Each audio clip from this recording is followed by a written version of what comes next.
So let's test this system. We're at the front pre-fuse.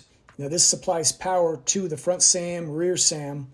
Now notice that we only have power at the terminal 30 locations. The internal relay for that front pre-fuse is not switching. So going inside the car, now I've jumped power to give us power supply into the vehicle to that front SAM and that rear SAM. Now this key here is a factory key. It came from the dealership, key blade cut, remote.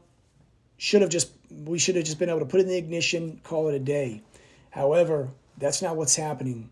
In the cluster, we see that it says the key does not belong to the car. So that's a problem for us.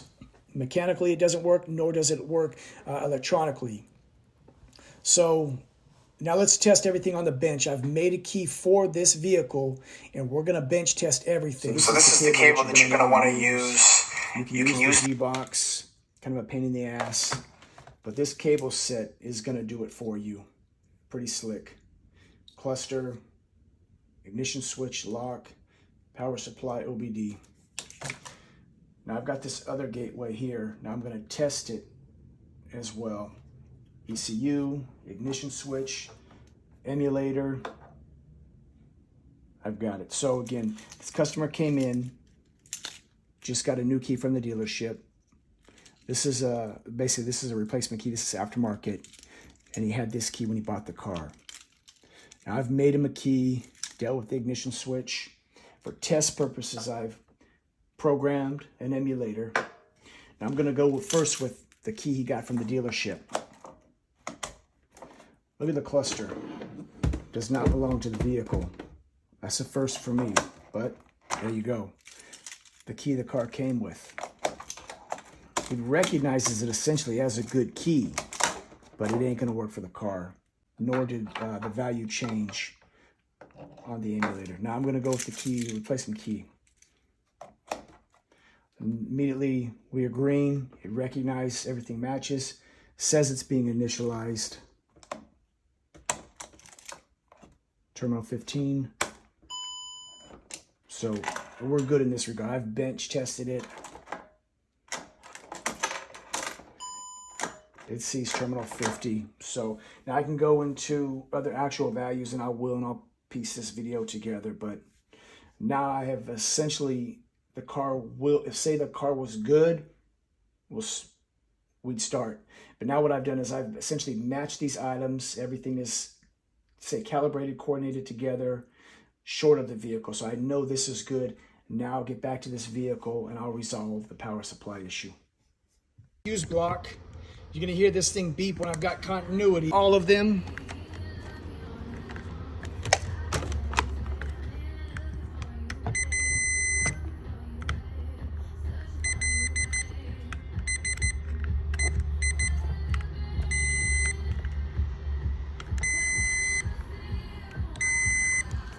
And then you got a few of them up here. You can see, I'm gonna go to the stud up top. Now I already pulled the stud out of this one here. So I'm gonna, I'll get the back of the plate. We're good there. I'm gonna test on both sides of this one here. And all the way down.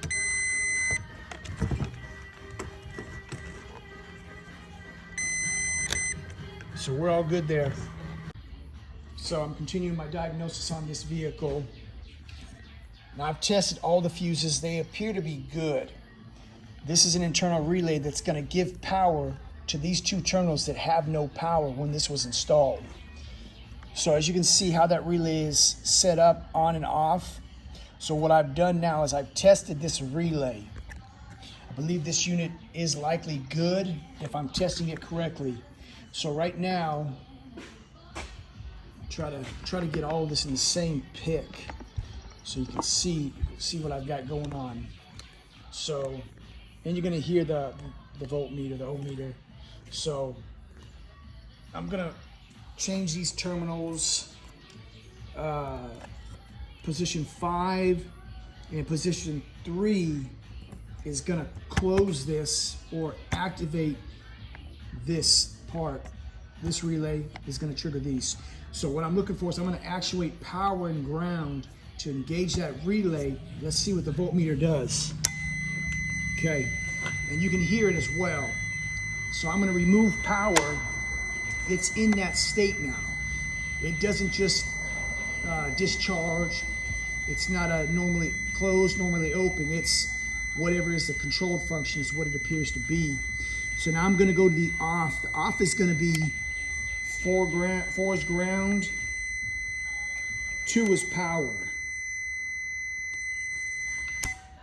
And you hear it switch off. I no longer have continuity. So again, I believe this is good. So now what I've got to do is work backwards. The signal for this on and off comes from the rear SAM. Now, again, when you look at these cars, this car's been wrecked, badly painted. It's just a pile. So here's what I found. You can see that with this lousy camera. Funk on the ground. This is W7 according to the diagram. And you can see the green, the corrosion around these grounds. I'm gonna separate them.